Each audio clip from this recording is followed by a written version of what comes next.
Assalamualaikum sahabat hikmah karomah.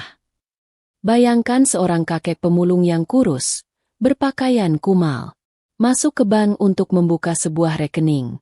Tapi yang ia dapat justru hinaan, ditertawakan, bahkan ditendang keluar oleh satpam dan pegawai bank tersebut.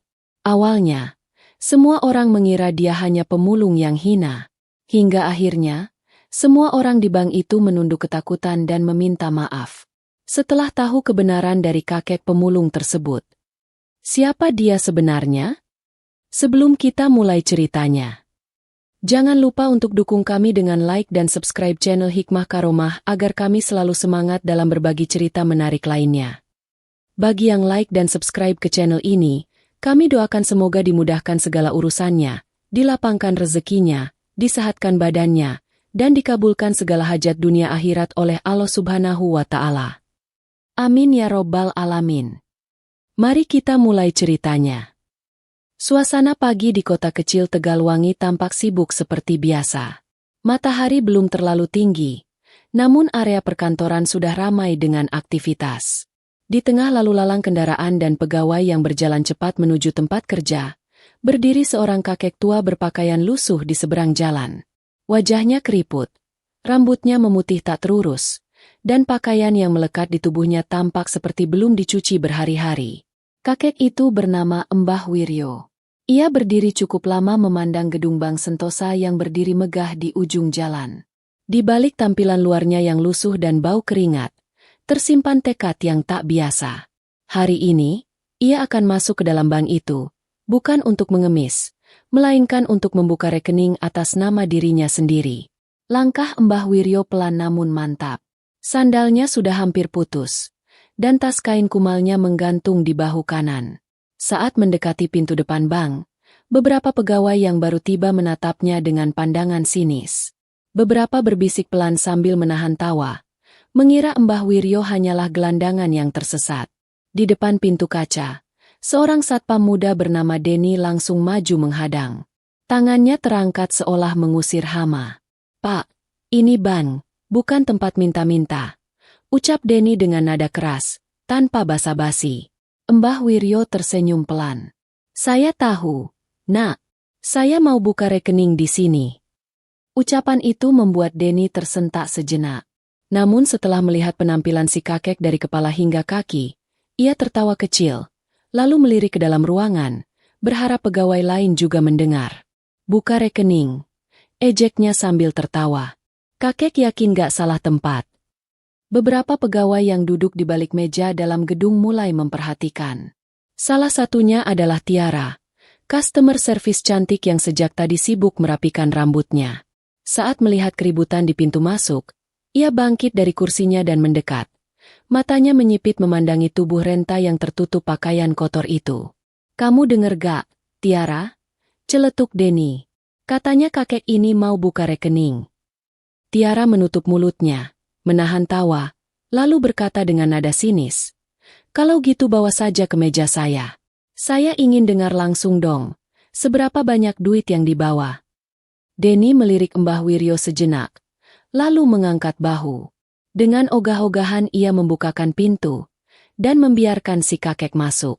Langkah Mbah Wiryo terdengar pelan di lantai marmer putih mengkilat.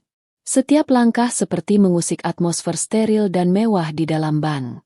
Beberapa nasabah yang duduk menunggu ikut menatap dengan heran. Seorang ibu muda bahkan menutup hidungnya karena mencium aroma tubuh yang tak sedap.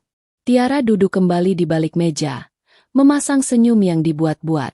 Begitu Mbah Wiryo duduk di kursi depannya, ia langsung berkata, "Silakan, Pak. Bisa dibantu apa?" "Saya mau buka rekening." "Tabungan biasa saja, yang syaratnya ringan," jawab Mbah Wiryo tenang. Tiara menatap si kakek dari atas ke bawah, lalu tersenyum miring. "Maaf Pak, tapi untuk membuka rekening di sini, setoran awal minimal 1 juta. Kakek bawa uangnya?" Mbah Wiryo menggeleng pelan. "Saya belum bawa hari ini. Saya hanya ingin tanya-tanya dulu." Jawaban itu membuat Tiara langsung mencibir. Ia menoleh ke arah rekan-rekan kerjanya dan berkata cukup keras. "Cuma mau tanya-tanya doang. Gak punya uang. Ngapain juga masuk ke sini?" Suara tawa kecil terdengar dari belakang meja teller. Bahkan Satpam Denny ikut tersenyum puas. Seseorang membisikkan, "Dasar pemulung, mau buka rekening, gaya-gayaan." Namun yang paling menyakitkan adalah ketika Tiara tiba-tiba berdiri, menunjuk ke arah pintu dan berkata tajam, "Kalau gak serius, silakan keluar. Jangan ganggu antrian. Ini bank, bukan tempat numpang ngobrol." Mbah Wiryo terdiam. Tatapan matanya tetap tenang. Namun siapapun yang jeli akan melihat luka yang menganga di balik sorotnya. Ia berdiri perlahan, membungkuk sopan, lalu berjalan keluar tanpa sepatah kata pun. Tak satu pun pegawai menghentikannya. Tak ada yang bertanya apakah ia baik-baik saja. Mereka hanya melihatnya sebagai gangguan yang mengotori citra tempat kerja mereka. Mbah Wiryo menyusuri trotoar dengan langkah lambat namun penuh makna. Ia berjalan cukup jauh, meninggalkan gedung Bank Sentosa yang kini berdiri angkuh di belakangnya. Tak seorang pun yang tahu bahwa di balik pakaian kumal dan sandal bolong yang ia kenakan, tersimpan identitas yang tak akan pernah mereka duga.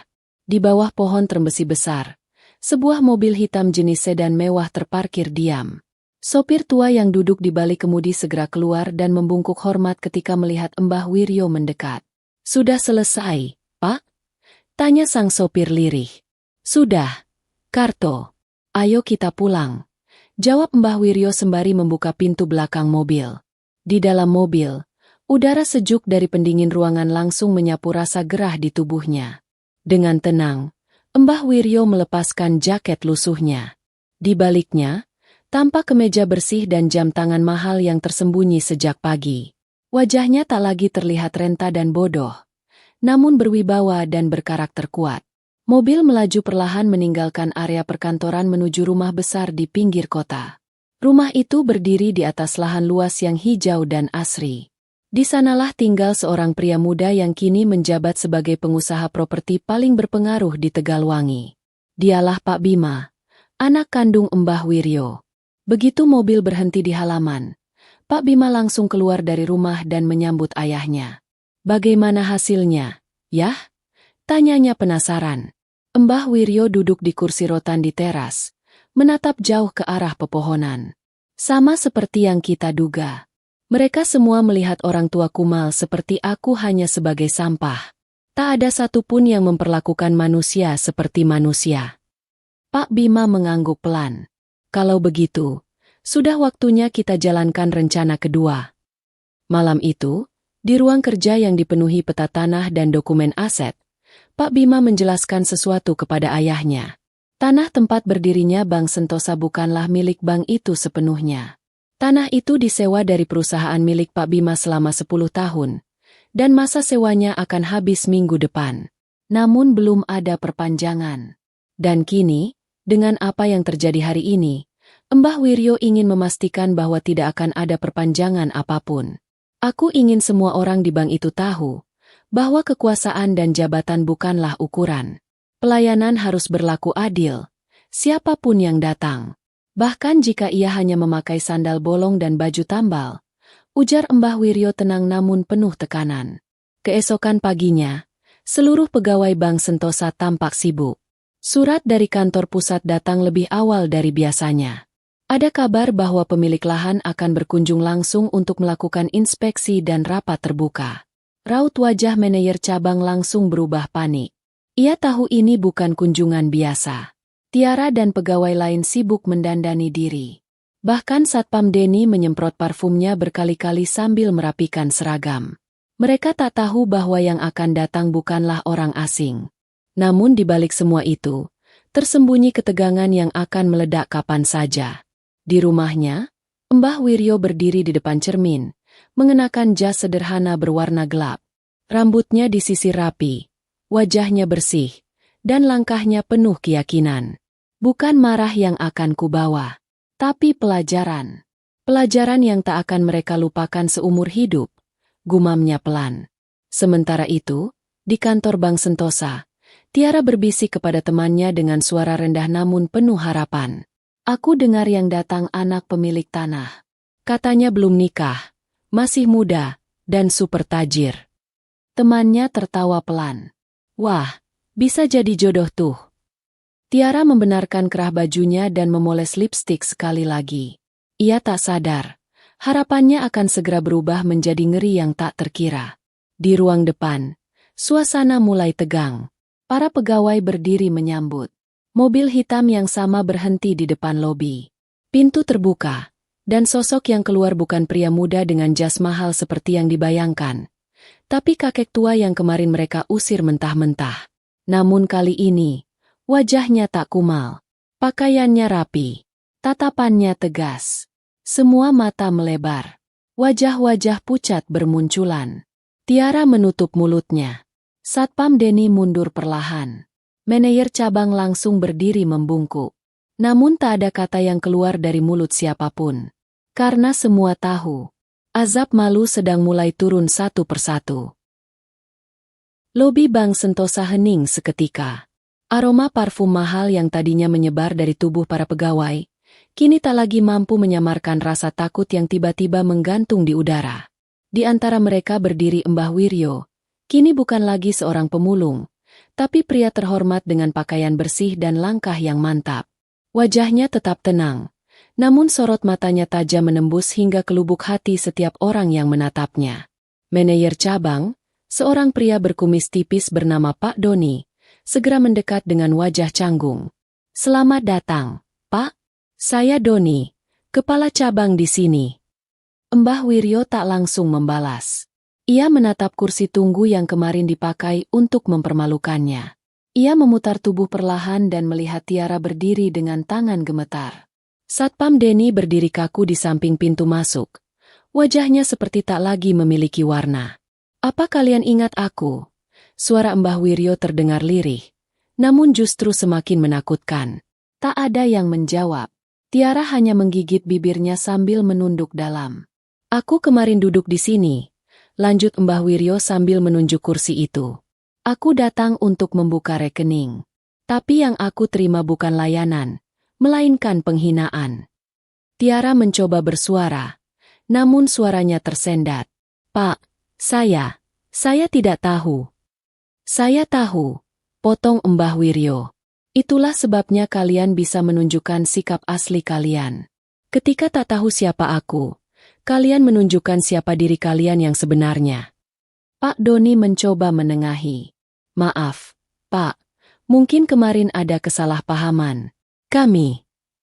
Kemarin kalian menendang orang tua keluar dari bangunan ini. Bukan karena dia bersalah, tapi karena dia miskin," potong Mbah Wiryo tajam. Langkahnya mulai menelusuri ruangan. Setiap mata mengikutinya dengan gugup. Lantai marmer yang dingin kini tak lagi terasa mewah, tapi menyeramkan. Rekan-rekan Tiara yang kemarin tertawa kini menunduk satu persatu. Tidak ada yang berani bicara. Tidak ada yang berani menatap langsung. Lalu Mbah Wiryo berhenti di depan meja customer service. Ia menyentuh permukaan kayu yang licin itu dan berkata, "Meja ini pernah menjadi tempat orang tua kalian dilayani. Tapi kemarin, meja ini menjadi tempat di mana harga diri manusia diinjak-injak." Tiara mulai menangis. Tangisnya bukan karena disakiti, tapi karena malu. Tangan yang kemarin menunjuk kakek itu keluar kini tak tahu harus dikemanakan. "Pak, saya mohon, saya benar-benar tidak tahu siapa bapak sebenarnya," ucap Tiara sambil terisak. "Dan justru karena itu, saya bisa melihat siapa kamu sesungguhnya," jawab Mbah Wiryo datar. Beberapa pegawai mulai mengusap peluh di dahi. Ruangan ber-AC itu mendadak panas. Manajer cabang terus mengalihkan pandangan dari satu arah ke arah lain, berharap seseorang bisa menolongnya keluar dari situasi ini. Lalu pintu kaca utama terbuka. Dari luar, masuklah seorang pria muda gagah berpakaian formal. Ia adalah Pak Bima, anak kandung Mbah Wiryo dan pemilik sah seluruh tanah tempat bank ini berdiri. Pegawai yang mengenal wajah Pak Bima langsung panik. Mereka tahu statusnya lebih tinggi dari siapapun di ruangan itu. Dan melihat ia datang bersama Mbah Wiryo, semuanya menjadi jelas. Pak Bima berdiri di samping ayahnya, lalu berkata tegas, "Perkenalkan, ini ayah saya. Dan beliau adalah pemilik tanah yang kalian injak setiap hari." Kepala-kepala kembali menunduk. Semalam saya menerima laporan pribadi dari ayah saya. Dan pagi ini, saya menyaksikan sendiri rekaman CCTV dari setiap sudut ruangan ini. Semua ada. Semua terekam. Pak Doni langsung tersentak. Pak, mohon, beri kami kesempatan untuk menjelaskan. Pak Bima hanya mengangkat tangannya. Saya tidak butuh penjelasan. Fakta lebih jujur dari kata-kata. Ia lalu membuka tasnya dan mengeluarkan tablet. Dengan satu sentuhan, layar menyala dan memperlihatkan potongan video dari kamera CCTV. Terlihat jelas bagaimana Mbah Wiryo, dalam pakaian kumalnya, dihina, ditertawakan, bahkan ditunjuk-tunjuk oleh Tiara dan pegawai lainnya. Gambar itu terpampang di layar besar yang baru saja dipasang di lobi untuk keperluan promosi. Kini, layar itu menampilkan aib mereka sendiri. Tangis Tiara makin keras. Satpam Denny terduduk lemas di lantai. Beberapa pegawai wanita menutup wajahnya, menahan malu yang menusuk. Tak ada satupun yang bisa membela diri. Bukti sudah bicara lebih keras dari suara mereka. Dan suara Mbah Wiryo kembali terdengar. Kali ini sangat pelan, namun menggetarkan. Aku bukan datang untuk minta belas kasihan. Aku datang untuk melihat. Apakah masih ada rasa hormat kepada manusia dalam diri kalian? Ternyata tidak. Pak Bima menoleh ke arah manajer cabang. Sore ini, akan dikirim surat dari kantor pusat. Evaluasi menyeluruh. Dan mulai besok. Ia diam sejenak. Semua staf di cabang ini akan dinonaktifkan hingga keputusan akhir dikeluarkan. Bibir Pak Doni bergetar. Pegawai lain menahan napas. Sementara itu, Mbah Wiryo berdiri tenang di tengah ruangan. Ia tidak mengangkat suara. Tapi kehadirannya telah mengguncang segalanya. Sore itu, suasana Bank Sentosa berubah menjadi tegang dan dingin. Tak ada lagi canda tawa seperti biasanya. Pegawai yang biasa bersenda gurau kini hanya menunduk, menghindari pandangan satu sama lain. Semuanya terpaku dalam rasa takut dan malu. Mbah Wiryo masih berdiri di tengah ruangan. Ia tidak marah, tidak berteriak, tidak melempar kata-kata kasar. Tapi justru karena itulah, semua orang menjadi lebih takut. Diamnya mengandung luka, dan lukanya menyayat diam-diam hati siapapun yang pernah menyakitinya. Pak Bima memandang satu persatu pegawai yang mulai duduk lesu di kursinya masing-masing. Ia lalu berkata, evaluasi dari kantor pusat hanya tinggal menunggu waktu. Namun, sebelum surat resmi dikeluarkan, ada satu pengumuman penting dari saya dan ayah saya. Semua pegawai menegakkan tubuh. Hening menggantung begitu tebal. Sampai suara kipas pendingin ruangan pun terdengar jelas. Pak Bima menarik napas, lalu melanjutkan. Tanah yang digunakan untuk membangun bank ini adalah milik pribadi keluarga kami. Perjanjian sewa lahan akan habis minggu depan. Dan karena peristiwa kemarin, kami memutuskan tidak akan memperpanjang kontraknya. Kata-kata itu seperti ledakan yang meletus di tengah kepala mereka semua. Pak Doni nyaris berdiri dari kursinya. Tak percaya dengan apa yang didengarnya. Pak, mohon pertimbangkan lagi. Kami bisa berubah. Kami bisa memperbaiki semuanya. Ucapnya dengan suara gemetar. Pak Bima menatapnya tajam. Perubahan bukan datang karena takut kehilangan. Perubahan sejati datang dari kesadaran sejak awal. Dan kalian sudah gagal sejak hari pertama ketika melihat seseorang dari pakaiannya, bukan dari hatinya. Tiara yang masih duduk di kursi customer service, kini menunduk semakin dalam. Tangisnya tak kunjung reda. Ucapan sinis dan tawa kecil yang dulu ia anggap biasa, kini terasa seperti pedang yang ia ayunkan ke dirinya sendiri. Pak Bima melanjutkan, surat resmi pengakhiran kontrak akan kami kirim besok pagi. Dalam waktu 3 hari, seluruh operasional cabang ini akan ditutup. Kami tidak akan menunggu minggu depan. Dan untuk staf, katanya sambil menatap tajam ke arah seluruh ruangan, kalian semua akan mendapatkan surat pemecatan tidak terhormat. Beberapa pegawai wanita langsung menutup mulut, menahan isak tangis. Satpam Denny terduduk dengan kepala tertunduk ke lututnya. Pak Doni berdiri dengan lutut goyah, namun tak bisa berkata apa-apa. Tak ada ruang untuk perdebatan. Semua sudah disaksikan, Semua sudah terjadi, dan tak ada satupun yang bisa dihapus. Mbah Wiryo berjalan pelan menuju pintu keluar. Namun sebelum melewati ambang pintu, ia berhenti. Ia menoleh sekali lagi ke dalam ruangan yang dulu menolaknya. Kalian mengira aku ini kotor karena bajuku robek. Tapi kini kalian tahu, hati yang kotor jauh lebih berbahaya daripada pakaian yang usang, ucapnya lirih. Langkahnya kembali tenang. Tapi kini langkah itu terasa berat bagi siapapun yang mendengar. Mobil hitam menjemputnya di luar. Di dalam mobil, Mbah Wiryo hanya terdiam sambil memandang keluar jendela. Di luar, gedung megah Bank Sentosa kini terasa seperti bangunan kosong yang kehilangan jiwa. Di dalam bank, Tiara masih terisak. Ia mencoba bicara kepada Pak Bima, namun tak ada satupun kata yang keluar dari mulutnya. Pak Bima hanya menatapnya datar. Kamu bukan hanya mempermalukan ayahku. Kamu mempermalukan dirimu sendiri di depan hatimu sendiri. Dan luka itu tidak bisa sembuh hanya dengan permintaan maaf. Ia kemudian berjalan menuju pintu keluar tanpa melihat ke belakang. Setiap langkahnya seperti meninggalkan jejak malu yang tak akan pernah hilang dari lantai itu. Sore itu, matahari perlahan tenggelam.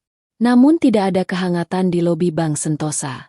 Yang tersisa hanya rasa sesal dan kesunyian yang menyelimuti ruangan yang pernah dipenuhi tawa. Tawa yang kini berubah menjadi bayangan menakutkan. Gedung Bank Sentosa terlihat sepi di malam hari. Tak ada satupun cahaya yang menyala dari ruang lobi, hanya cahaya lampu jalan yang menerangi sisi luar gedung. Namun di dalam ruangan kantor lantai 2, satu cahaya masih menyala. Di baliknya, duduklah Tiara sendirian. Tubuhnya membungkuk. Tangan menggenggam tisu yang sudah basah oleh air mata sejak tadi. Ia menatap layar komputer yang belum sempat dimatikan. Di sana masih terbuka file daftar nasabah yang tadi pagi ia urus.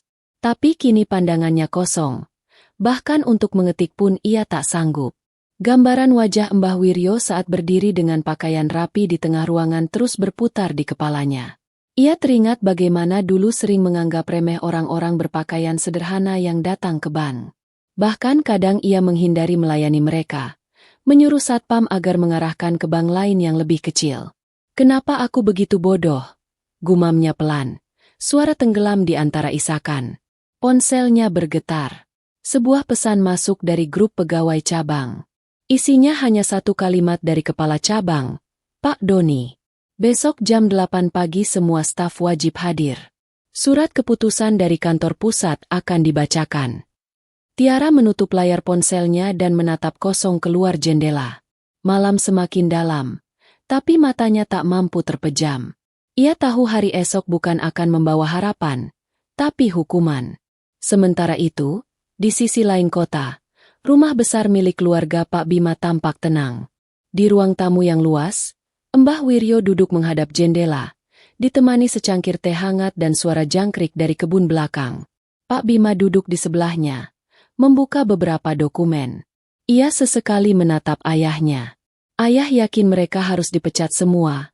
Tanyanya pelan. Mbah Wiryo tidak langsung menjawab. Ia menyesap teh perlahan lalu menatap langit gelap di luar jendela. Bima, kita tidak sedang menghukum mereka karena aku dihina. Tapi karena mereka sudah kehilangan akal sehat dan hati nurani. Jika hari ini aku dibiarkan dipermalukan, besok orang lain akan mengalami hal yang sama. Dan semakin banyak orang akan merasa pantas merendahkan sesamanya hanya karena miskin. Pak Bima mengangguk pelan. Ia mengerti. Ini bukan lagi soal harga diri seorang ayah. Ini tentang menanamkan pelajaran bahwa kemanusiaan tidak boleh tunduk pada penampilan.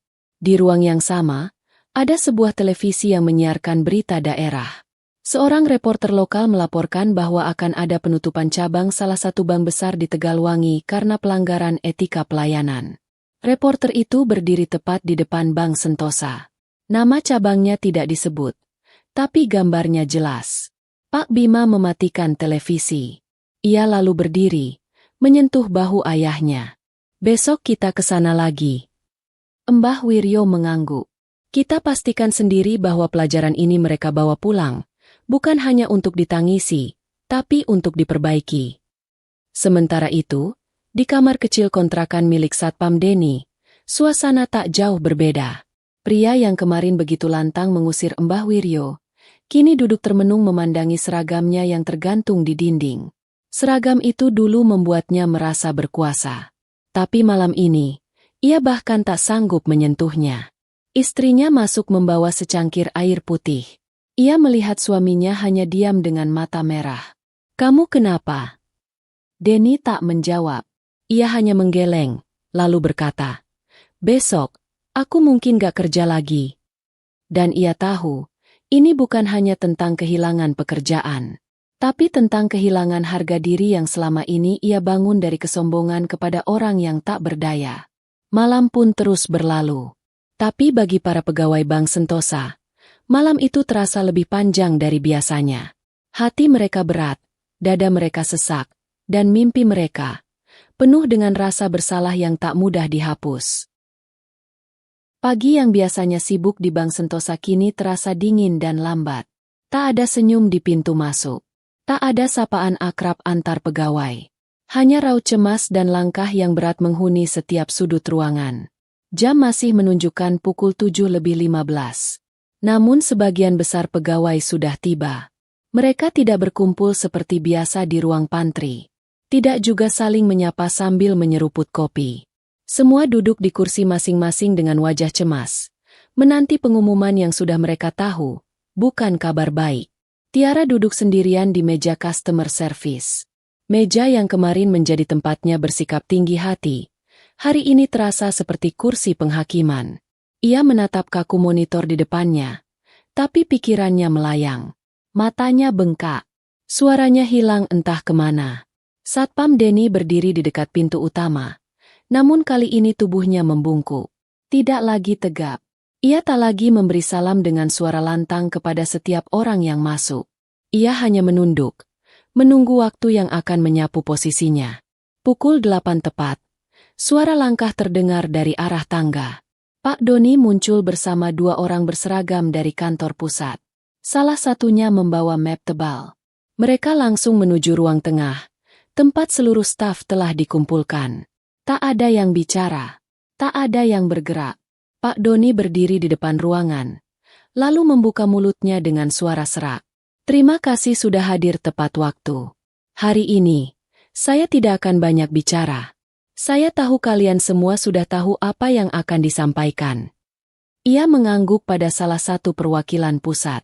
Laki-laki berwajah tegas itu membuka mapnya, mengambil beberapa lembar kertas, lalu mulai membacakan keputusan.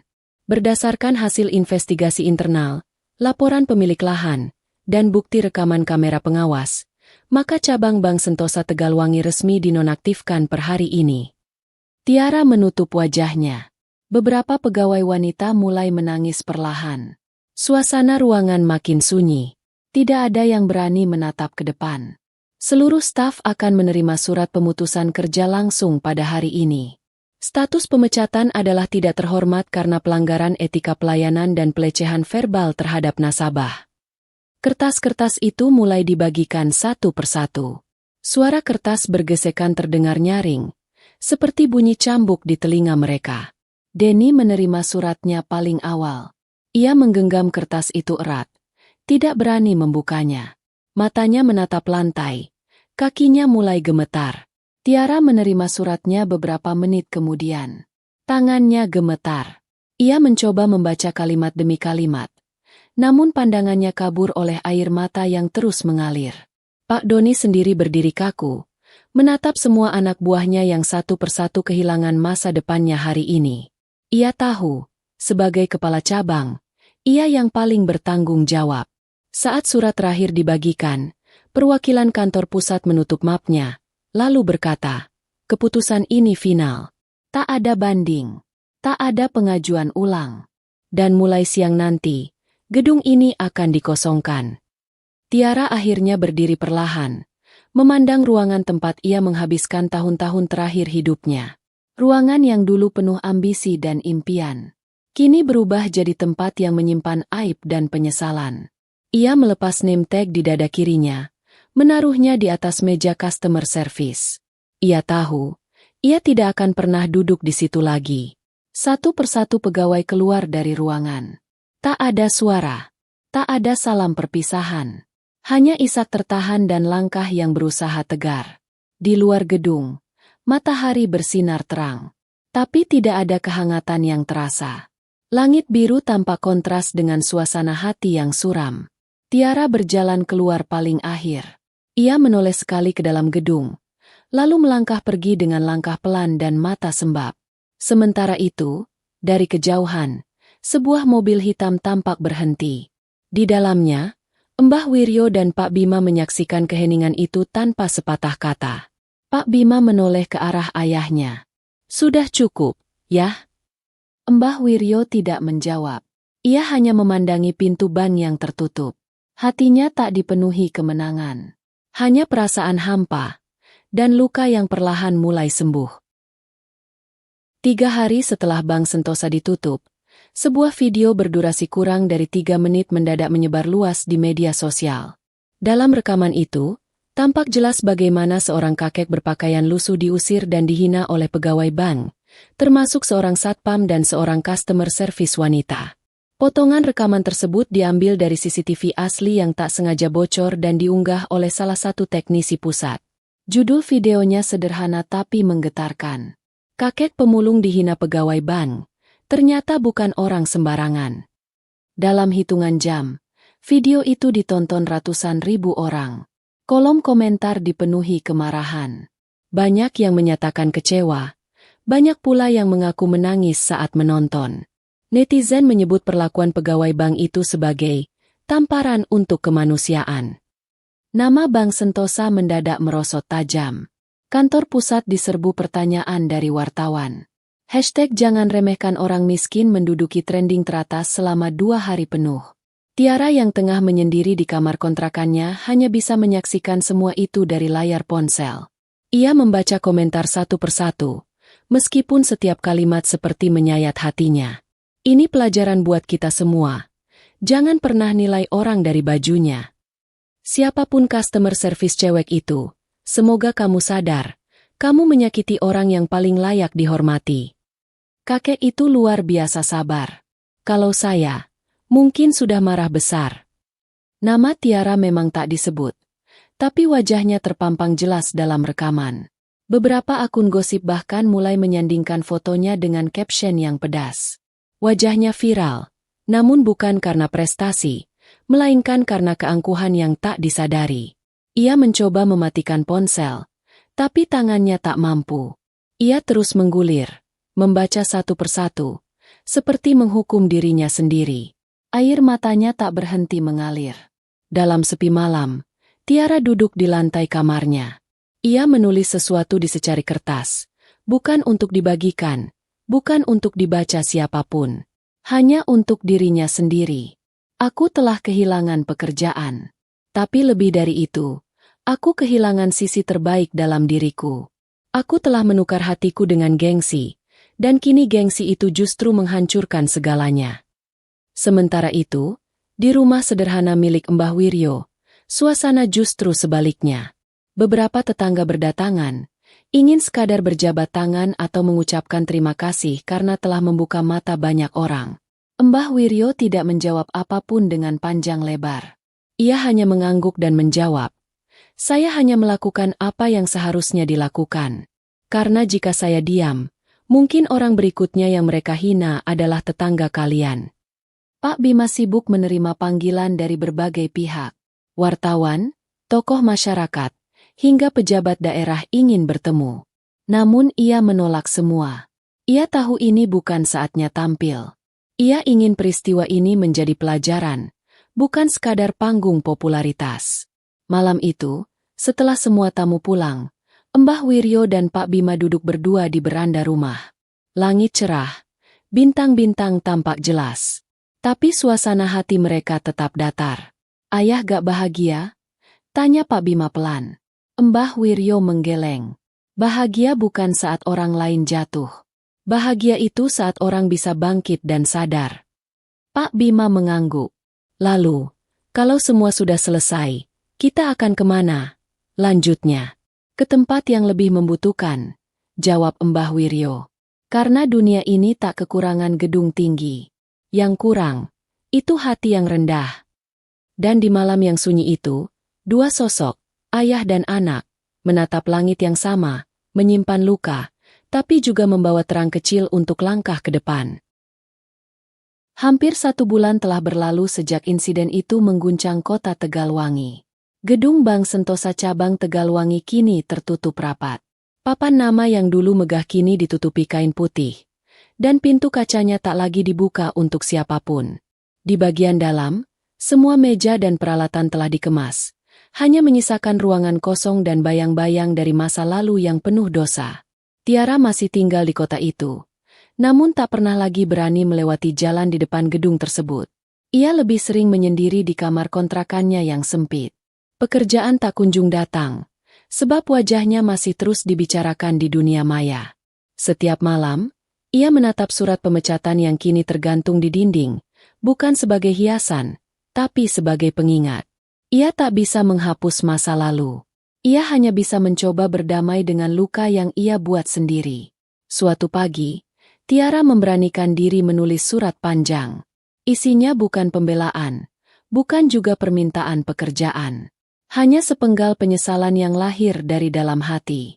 Surat itu ia lipat rapi, ia masukkan ke dalam amplop, dan ia titipkan pada seorang teman lamanya yang ia tahu kenal dengan Pak Bima. Dalam surat itu, ia menulis, "Saya tidak meminta kesempatan kedua, Pak. Saya hanya ingin Bapak tahu, saya benar-benar menyesal. Bukan karena kehilangan pekerjaan, tapi karena saya sadar, saya telah kehilangan rasa hormat pada diri sendiri. Saya telah memperlakukan seseorang yang suci dengan cara paling kotor." Pak Bima menerima surat itu beberapa hari kemudian. Ia membacanya pelan, lalu menyimpannya tanpa komentar. Ia tak pernah menghubungi kembali. Karena ia tahu, ada luka yang memang tidak harus disembuhkan oleh orang lain. Hanya waktu dan kesadaran yang bisa melakukannya. Sementara itu, Mbah Wiryo tak tinggal diam. Ia mulai sering terlihat di pinggiran kota, mendatangi tempat-tempat yang tak pernah dikunjungi orang-orang kaya. Ia berbicara dengan tukang becak, pedagang keliling, dan anak-anak pemulung. Ia mendengarkan kisah mereka, dan dari situ ia mulai merencanakan sesuatu. Bersama Pak Bima, mereka membentuk sebuah program bantuan kecil bernama Gerakan Dengar Rakyat, di mana mereka memberi ruang bagi orang-orang kecil untuk bicara, mengadu, dan mendapatkan akses bantuan dasar, bukan dengan proposal, bukan dengan seragam, tapi dengan cerita dan kebutuhan nyata. Nama Mbah Wiryo mulai dikenal bukan karena kasus viralnya, tapi karena kebaikan yang tumbuh dari akar keikhlasan. Suatu hari, saat sedang membagikan bantuan kepada ibu-ibu penjual sayur di pasar, seseorang dari kejauhan menatap dengan diam-diam. Tiara. Ia berdiri di belakang tiang listrik, mengenakan masker dan topi. Ia tak ingin terlihat. Ia hanya ingin menyaksikan dari kejauhan. Melihat dengan mata kepala sendiri bahwa orang yang dulu ia hina, kini justru mengangkat derajat orang-orang yang selama ini ia abaikan. Saat Mbah Wiryo melangkah ke mobil, mata mereka sempat bertemu. Tiara buru-buru menunduk dan berbalik, tapi sudah terlambat. Mbah Wiryo tidak berkata apa-apa. Ia hanya menatap sejenak, kemudian masuk ke dalam mobil dan berlalu. Tiara berdiri diam di tempatnya. Wajahnya tenggelam dalam kesedihan yang semakin dalam. Bukan karena tidak dimaafkan, tapi karena ia sadar, peluang kedua tak selalu datang 2 kali. Dan penyesalan yang lahir dari hati terlambat, hanya akan jadi beban yang dibawa seumur hidup. Di pinggiran Tegalwangi, jauh dari pusat kota, berdiri sebuah bangunan sederhana yang dulunya rumah kosong tak terurus. Dindingnya dicat ulang dengan warna hijau muda, halamannya dibersihkan dari semak, dan sebuah papan kayu dipasang di depan gerbang. Rumah Harapan Mbah Wiryo. Rumah itu kini menjadi tempat singgah bagi anak-anak yatim piatu dan keluarga miskin yang kehilangan tempat tinggal. Bukan hanya sebagai tempat tidur, tapi juga tempat belajar, tempat makan gratis, dan tempat berteduh dari kehidupan yang kadang terlalu kejam. Setiap pagi, Mbah Wiryo duduk di bangku kayu panjang sambil menyapa anak-anak yang datang membawa semangat. Ia bukan pemilik lembaga, bukan juga penguasa dana besar. Ia hanya sosok tua dengan tangan keriput dan hati luas, yang tak ingin kesalahan orang lain terus berulang. Pak Bima, meski memiliki kesibukan sebagai pengusaha, selalu menyempatkan diri datang seminggu sekali. Ia membawa buku, alat tulis, kadang makanan, dan seringkali membawa cerita. Cerita tentang bagaimana dunia bisa berubah, asal ada yang mau memulainya lebih dulu. Pada suatu sore, saat hujan turun tipis dan halaman rumah harapan basah oleh tetesan langit, datanglah seorang wanita muda yang tampak asing. Rambutnya dikunci rapi, wajahnya sedikit pucat. Ia membawa sekarung beras di pundaknya, dan beberapa dus mie instan dalam genggaman. Ia berdiri canggung di depan pagar, menunduk dalam-dalam. Mbah Wiryo yang tengah menyapu daun basah menghentikan gerakannya. Ia menoleh, menatap wanita itu, dan mengenalnya seketika. Tiara. Namun tak ada kemarahan di wajah Mbah Wiryo. Ia hanya berdiri diam, menatap tanpa kata. Tiara perlahan berjalan mendekat dan meletakkan beras dan dus itu di lantai teras. Ia mengangkat wajah, matanya basah oleh hujan dan tangis yang tak sempat tertahan. "Maafkan saya," bisiknya lirih. Mbah Wiryo tidak menjawab.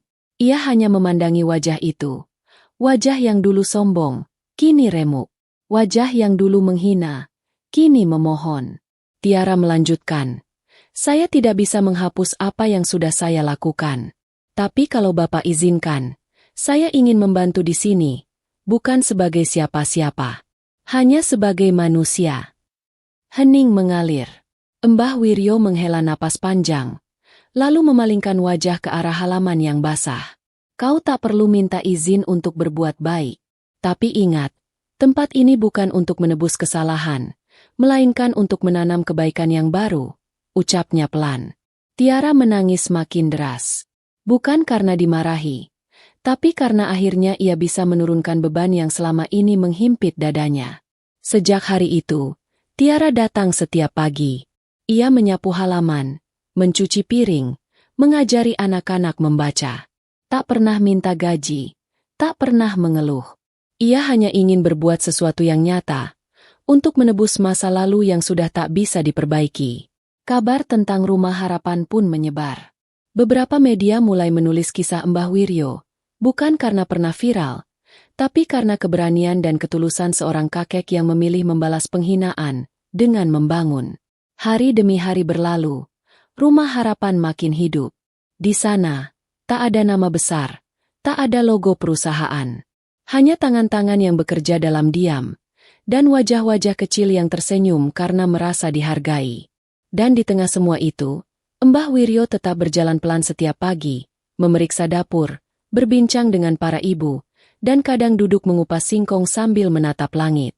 Ia tidak menginginkan gelar. Ia tidak mengejar balas dendam.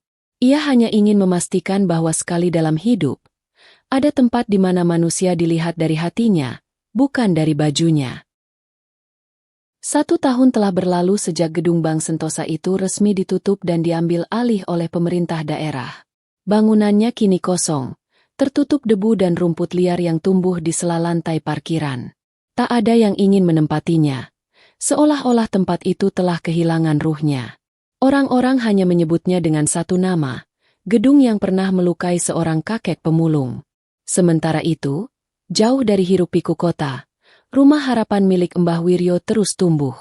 Bukan hanya dalam jumlah anak-anak yang datang, tapi juga dalam rasa kebersamaan yang mereka bangun. Orang-orang mulai menyebut tempat itu bukan sekadar rumah singgah, tapi tempat untuk memulai kembali kehidupan. Mbah Wiryo tak pernah berhenti bekerja. Setiap pagi ia menyapu, setiap sore ia mengajari anak-anak menulis dan membaca. Kadang, ia hanya duduk di teras, menyaksikan mereka bermain dengan tawa yang jujur. Pak Bima datang lebih sering sekarang. Ia membangun taman kecil di belakang rumah, lengkap dengan kolam ikan dan rak buku. Ia juga membuka pelatihan kerja sederhana untuk para ibu, agar mereka bisa menjahit, memasak, dan menghasilkan penghasilan sendiri tanpa harus menggantungkan pada belas kasihan. Tiara kini menjadi bagian tak terpisahkan dari tempat itu. Ia tidak lagi memakai riasan tebal atau sepatu hak tinggi. Ia kini lebih sering memakai sandal jepit dan daster panjang. Tapi wajahnya bersinar, Penuh ketenangan yang dulu tak pernah ia miliki saat masih duduk di balik meja customer service. Pada suatu malam, saat bulan purnama menggantung tinggi dan angin lembut menyapu pepohonan, semua penghuni Rumah Harapan berkumpul di halaman.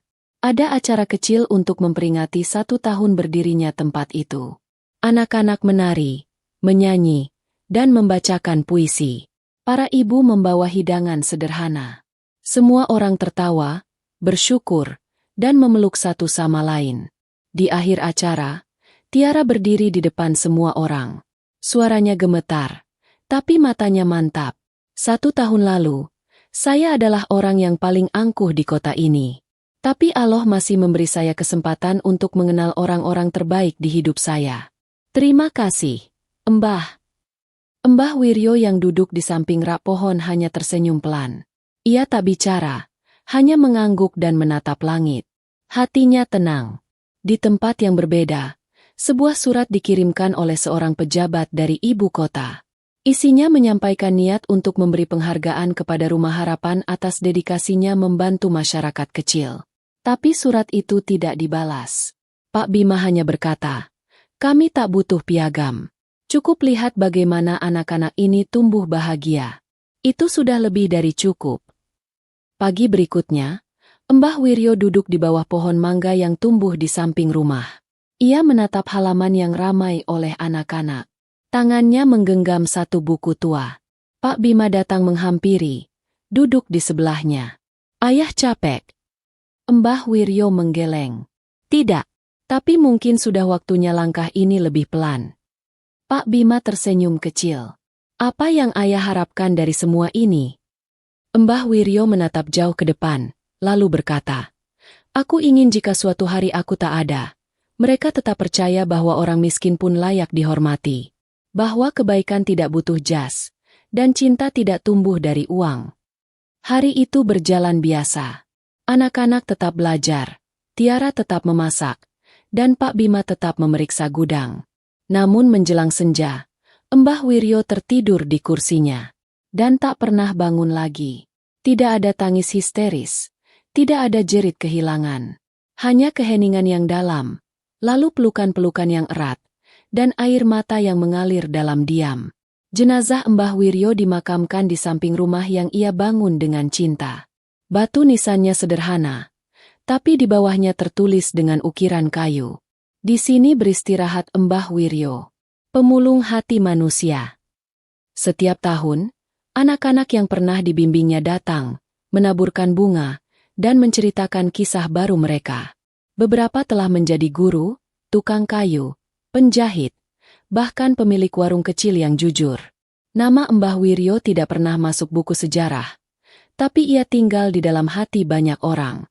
Dan dari satu hinaan yang diterimanya di bank dulu, tumbuh ribuan kebaikan yang tak bisa dibeli dengan uang, hanya bisa diwariskan melalui hati yang bersih. Cerita selesai.